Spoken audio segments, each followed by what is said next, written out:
Friends, आज मैं आपके सामने भारत देश की 10 ऐसी कंपनी की बात करने वाला हूँ या ऐसे शेयर्स की बात करने वाला हूँ जिन्होंने रिटेल निवेशकों के प्रति एक अच्छे दोस्ताना निभाया है।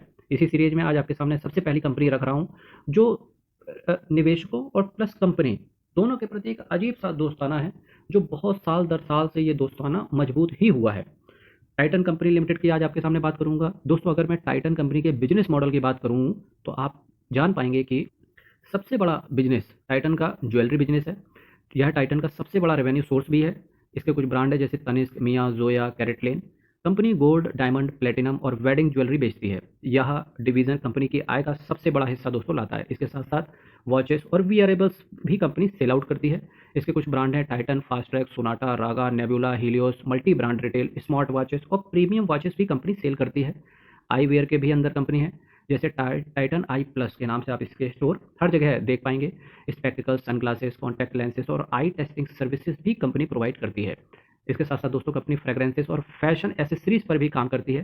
स्किन बाय टाइटन ये इसके परफ्यूम का ब्रांड है। बैग्स, वॉलेट, बेल्ट और अन्य फैशन एसेसरीज भी कंपनी सेल आउट करती है अपने स्टोर से as well as online.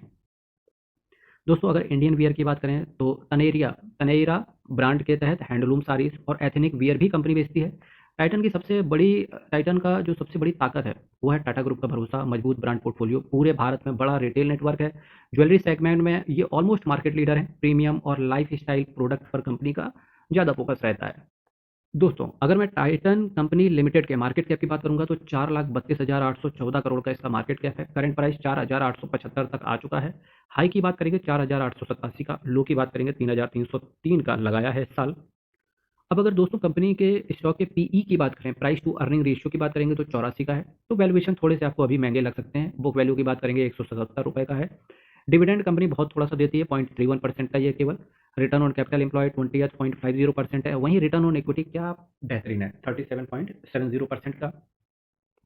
Face value दोस्तों कंपनी का 1 रुपये का है। वहीं दोस्तों अगर कंपनी के कुछ यहाँ पर पीयर कंपेटिटर की बात करेंगे तो जैसे टाइटन कंपनी, कल्याण ज्वेलर्स इसका पीयर कंपेटिटर है। थंगामइल ज्वेलरी ये भी बहुत बेहतरीन कंपनी है। ब्लू स्टोन ज्वेलरी, क्या अभी तो इसका आईपीओ आया था और लिस्टिंग होने के बाद क्या ताबड़तोड़ तरीके से ये शेयर भागा है blue stone jewellery. Sky gold, PN Gadgil, PC jewellers ये कुछ इसके पीयर कंपेटिटर बनते हैं।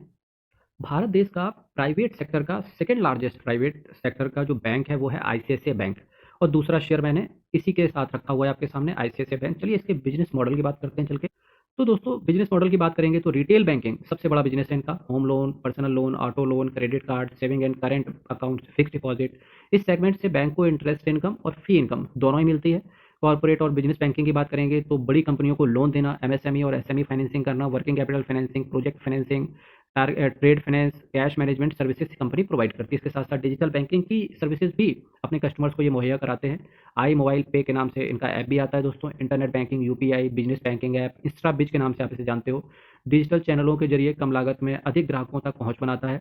वेल्थ मैनेजमेंट सर्विसेज भी कंपनी प्रोवाइड करती है जैसे investment product, mutual funds, insurance, demat and trading, private banking. High net worth individuals को, एचएनआई ग्राहकों को प्रीमियम सेवाएं भी बैंकिंग प्रोवाइड करता है। इसके साथ दोस्तों ICICI bank treasury and forex की सर्विसेज भी देता है जैसे कि government securities, foreign exchange, bond trading, liquidity management. Bank treasury operation से भी कंपनी आय अर्जित करती है। इसके साथ साथ दोस्तों रेवेन्यू सोर्स की बात करेंगे, कंपनी का कहाँ कहाँ से रेवेन्यू सोर्स क्या क्या क्या है कंपनी का। तो आपको पता होगा अगर कोई कंपनी बैंक से रिलेटेड है तो उसका सबसे बड़ा रेवेन्यू सोर्स लोन पर ब्याज और लोन देना और उस पर मिलने वाला ब्याज, नेट इंटरेस्ट इनकम जिसे आप जानते हो, फीस और commission, credit card income, treasury income, investment और वेल्थ मैनेजमेंट फीस से कंपनी अपने रेवेन्यू सोर्स बनाती है। कंपनी की स्ट्रेंथ है भारत के दूसरा सबसे बड़ा प्राइवेट बैंक है। मजबूत डिजिटल बैंकिंग इकोसिस्टम है। अच्छी असेट क्वालिटी और रिस्क मैनेजमेंट बेहतरीन है। रिटेल, कॉर्पोरेट और वेल्थ तीनों से डाइवर्सिफाइड इनकम इनको आती है। कुछ रिस्क भी है जैसे एनपीए बढ़ने पर जोखिम ज़्यादा रहता है, ब्याज दरों में बदलाव हुआ तो बैंक को नुकसान होता है, बैंकिंग सेक्टर में बढ़ती प्रतिस्पर्धा मतलब कॉम्पिटिशन बहुत है, रेगुलेटरी चेंजेस होते हैं तो उसका भी इनके ऊपर इम्पैक्ट बहुत ज़्यादा रहता है। अगर दोस्तों कुछ रिस्क को अगर मैं हटा के चलूँ तो आप पाएंगे कि क्या दोस्ती निभाइए, एक दोस्ती का असली पार्टनर वही है जो बढ़ते वक्त के साथ रिटेल निवेशकों का रिटर्न देता चला जाए, रिटेल निवेशकों का भरोसा कायम रखे, यानी कि कंपनी कहीं ना कहीं अपना जो इंटरनल मैनेजमेंट है उसको कहीं ना कहीं ट्रांसपेरेंट रखे। और ऐसा इस बैंक ने करके दिखाया है जो कि इसके मार्केट कैप से झलक रहा है। 10,29,986 करोड़ का दोस्तों इसका मार्केट कैप है। करंट प्राइस 1435 का। हाई जहां कंपनी ने 1480 का लगाया, लो वहीं कंपनी ने 1188 का लगाया। स्टॉक के दोस्तों पीई की बात करेंगे तो वैल्यूएशन बहुत अट्रैक्टिव है, 18.40 का ही है। बुक वैल्यू कंपनी का 527 रुपए का है। डिविडेंड कंपनी बहुत थोड़ा सा देती है, केवल 0.84% का। रिटर्न ऑन कैपिटल एम्प्लॉयड थोड़ा सा कम समझ सकते हैं आप, 7.18% का। रिटर्न ऑन इक्विटी 15.90% का। फेस वैल्यू कंपनी का 2 रुपए का है। तो कह सकते हो कि आने वाले समय में स्प्लिट के चांसेस हैं। HDFC bank, Kotak Mahindra bank, axis bank, IDBI bank, federal bank, IndusInd bank, है ना, और इसके साथ साथ पीएसयू बैंक, ये इसके कुछ पीयर कंपेटिटर बनते हैं। दोस्तों जो नेक्स्ट कंपनी आपके सामने रख रहा हूँ उसका नाम है Larsen and Toubro L limited. इसने भी रिटेल निवेशकों के प्रति बढ़िया दोस्ती निभाई है। दोस्तों लार्सन एंड टूब्रो भारत की सबसे बड़ी engineering procurement and construction EPC, EPC मतलब इंजीनियरिंग प्रोक्योरमेंट और कंस्ट्रक्शन कंपनियों में से एक है। Company infrastructure, defence, manufacturing, technology, financial services जैसे कई क्षेत्रों में काम करती है और 50 प्लस देशों में, 50 से ज़्यादा देशों में अपनी सेवाएं देती है। इंफ्रास्ट्रक्चर सबसे बड़ा बिजनेस है इनका, जैसे रोड्स, हाईवेज को बनाना, मेट्रो रेल प्रोजेक्ट को कंप्लीट करना, एयरपोर्ट्स बनाना, बिल्डिंग और फैक्ट्रीज को बनाना, ब्रिजेस को बनाना, वाटर प्रोजेक्ट, पावर ट्रांसमिशन, यही एल का सबसे बड़ा रेवेन्यू ड्राइवर है। एनर्जी प्रोजेक्ट की अगर बात करें तो ऑयल एंड गैस यानी कि EPC, refineries, petrochemicals, thermal power, green energy, offshore wind, company पारंपरिक और क्लीन एनर्जी दोनों क्षेत्रों में प्रोजेक्ट करती है। इसके साथ साथ दोस्तों डिफेंस एंड हाईटेक मैन्युफैक्चरिंग में भी कंपनी का बहुत बड़ा योगदान है। Defence equipment, naval system, missile launch system, aerospace component, heavy engineering equipment, यह हाई मार्जिन और रणनीतिक बिजनेस माना जाता है। आईटी एंड टेक्नोलॉजी सर्विसेज की बात करेंगे तो आईटी सर्विसेज एलटीआई माइंट्री के नाम से कंपनी ऑलमोस्ट ऑलरेडी लिस्टेड है, एलटीआई माइंट्री के नाम से। इसके साथ साथ engineering services, cloud, AI and digital solutions, semiconductor design करना, यह बिजनेस कंपनी को एसेट लाइट आय का स्रोत देता है। फाइनेंशियल सर्विसेज भी कंपनी प्रोवाइड करती है, जैसे retail finance, infrastructure finance, loans. L का फाइनेंशियल सर्विसेज बिजनेस भी समूह का महत्वपूर्ण हिस्सा है। इसके साथ साथ दोस्तों रेवेन्यू सोर्स कहाँ कहाँ से है कंपनी का, ईपीसी प्रोजेक्ट का है, से आता है रेवेन्यू सोर्स, मैन्युफैक्चरिंग से आता है, डिफेंस कॉन्ट्रैक्ट से आता है, आईटी एंड डिजिटल सर्विसेज से आता है, फाइनेंशियल सर्विसेज से आता है। दोस्तों कंपनी की स्ट्रेंथ क्या है, भारत की अग्रणी ईपीसी कंपनी है, मजबूत ऑर्डर बुक है, डाइवर्सिफाइड बिजनेस मॉडल है, ग्लोबल प्रेजेंस है कंपनी की। इसके साथ साथ गवर्नमेंट इंफ्रास्ट्रक्चर स्पेंडिंग से लाभ की संभावना भी है कंपनी को। जैसा कि अगर कहीं स्ट्रेंथ है तो वीकनेस भी है। वीकनेस क्या है, रॉ मटेरियल कॉस्ट में उतार चढ़ाव से कंपनी को फायदा या नुकसान होता रहता है। प्रोजेक्ट एग्जीक्यूशन में देरी हुई तो भी कंपनी को नुकसान है। ग्लोबल जियो पॉलिटिकल रिस्क हुआ तो भी कंपनी को नुकसान है। गवर्नमेंट कैपेक्स में कमी आने का जोखिम भी रहता है, जैसे अगर सरकार महंगाई की वजह से अगर कैपिटल एक्सपेंडिचर नहीं करती है तो इसकी वजह से भी कंपनी को नुकसान हो सकता है। अगर दोस्तों इन सब चीज़ों को किनारे रख दो तो मार्केट कैप एल का 5,41,940 करोड़ का है, करंट प्राइस 3,939 का है। हाई की बात करेंगे 4,440 का, वहीं लो कंपनी का 3,288 का। स्टॉक के पीई की बात करेंगे तो 30 के मल्टीपल पी पर कंपनी काम कर रही है, यानी कि वैल्यूएशन अट्रैक्टिव है कंपनी के। बुक वैल्यू 794 का है। डिविडेंड कंपनी बहुत थोड़ा सा देती है, केवल 0.96% का डिविडेंड यील्ड है। रिटर्न ऑन कैपिटल एम्प्लॉयड 14.60% का है। रिटर्न ऑन इक्विटी 15.90% का है। इसके साथ साथ फेस वैल्यू कंपनी का दोस्तों 2 रुपए का है। वहीं पीयर कंपेटिटर की अगर बात करेंगे तो लार्सन एंड टूब्रो के साथ कौन कौन से पीयर कंपेटिटर है, जैसे RBNL, NBCC, IRB infrastructure, same India project, Kalpataru project, central mine, ये कुछ इसके पीयर कंपेटिटर वाली कंपनियां हैं। नेक्स्ट कंपनी आपके सामने रख रहा हूँ ग्रो। ये एक फिनटेक दोस्तों कंपनी है। ग्रो की अगर बात करेंगे तो मार्केट कैप 1,21,940 करोड़ का है और जब से ये कंपनी लिस्ट हुई है ताबड़तोड़ तरीके से रिटेल निवेशकों को मालामाल कर ही रही है। तो मैं मानता हूँ न्यू एज कंपनी है और बढ़िया काम भी कर रही है। इसकी वजह से इन्वेस्टर्स का भरोसा यहाँ से ये दिखता है कि मार्केट कैप कंपनी का 1,21,940 करोड़ का है। सबसे ज़्यादा डीमैट अकाउंट करंट में भारत देश के अंदर ग्रो के पास ही है, क्योंकि इसने जीरोधा को पीछे किया था। जीरोधा लिस्टेड भी नहीं है, हालांकि ये लिस्टेड है। करंट प्राइस की बात करेंगे 194 का, हाई और लो की बात करेंगे तो 112, 227। स्टॉक के पी की बात करेंगे 50 का है, तो वैल्यूएशन थोड़े से हायर साइड पे है। बुक वैल्यू 15 रुपए का है।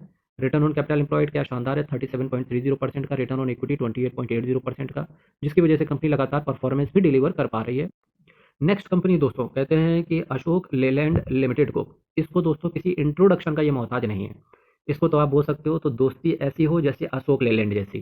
क्यों दोस्तों, बाबा आदम के ज़माने की कंपनी है, बहुत पुरानी कंपनी है और आज रिटेल इन्वेस्टर या रिटेल निवेशकों के अंदर आज भी वैसा ही भरोसा है इस कंपनी के प्रति, Ashok Leyland limited.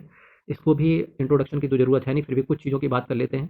Market cap 97,612 crore का, करंट प्राइस 166 का, स्टॉक का पीई 26 का है, बुक वैल्यू 24 का है। क्या तगड़े वैल्यूएशन के साथ कंपनी रहती है। डिविडेंड रेट देखिए 2.11%, 2.5-3% के आसपास तो सेविंग बैंक का ब्याज है केवल। Return on capital employed 13.60%। Return on equity देखो दोस्तों 27.40%। फेस वैल्यू कंपनी का 1 रुपए का। कुछ पीयर कंपेटिटर अगर इसके देखने की चेष्टा करेंगे तो Tata Motors, SML Mahindra, Atul auto जैसे इसके कुछ पीयर कंपेटिटर बनते हैं। जब दोस्तों शेयर्स की बात चल रही हो और एस्टर डीएम हेल्थ केयर की बात ना करें तो ऐसा इम्पॉसिबल है। क्यों, अभी केयर हॉस्पिटल के साथ जब अभी इनका मर्जर भी हुआ, जिसके बाद से इनका नाम हो गया एस्टर डीएम हेल्थ केयर से निकल के Aster DM quality care limited. अगर दोस्तों इसकी मैं बात करूँ आपके सामने, ठीक है, तो ये आप पाएँगे कि मार्केट कैप 71,665 करोड़ का है, करंट प्राइस ₹822 का है। स्टॉक का पीई देखिए 176 का है, वैल्यूएशन आपको हायर साइड पे लग सकते हैं, डिविडेंड यील्ड 0.61% का है, रिटर्न ऑन कैपिटल एम्प्लॉयड 11.40% का है, रिटर्न ऑन इक्विटी 10.70% का है, फेस वैल्यू कंपनी का ₹10 का है। बात कहते हैं last but not the least, है ना? ऐसा कुछ बोलते हैं ना, बजाज ऑटो के बिना इस सीरीज़ का कंप्लीशन हो ही नहीं सकता था। हमारा बजाज, क्या भरोसा दिखाया है बजाज ने, है ना? बजाज ऑटो। मार्केट कैप की बात करेंगे 3,16,588 करोड़ का है। करंट प्राइस 11,520 का है। हाई की बात करेंगे 11,590 का लगाया है। स्टॉक का पीई देखो, वैल्यूएशन कितने अट्रैक्टिव है, 26.90 का। डिविडेंड यील्ड 1.30% का है, डिविडेंड अच्छा देती है कंपनी दोस्तों। रिटर्न ऑन कैपिटल एम्प्लॉयड की बात करेंगे 28.20% का। अभी इसने 22 या 23 जुलाई को इसने डिविडेंड दिया था ₹150 का, है ना? रिटर्न ऑन कैपिटल एम्प्लॉयड 28.20% का, रिटर्न ऑन इक्विटी 29.20% का, फेस वैल्यू दोस्तों कंपनी का ₹10 का है। तो लोग वेट कर रहे हैं, ईगर वेट कर रहे हैं, मतलब क्या ये कंपनी स्प्लिट करेगी? देखते हैं करती है कि नहीं करती है। दोस्तों आपके सामने एक कंपनी और रखना चाहूँगा, फिनिक्स मेल। दोस्तों जब आपके सामने बात करने लगो तो वक्त कब निकल जाता है पता ही नहीं चलता। वीडियो लंबी हो रही है, कोई बात नहीं दोस्तों, आप जल्दी जल्दी से बस शेयर के नाम देख लो, फंडामेंटल एनालिसिस आप अलग से देख लेना।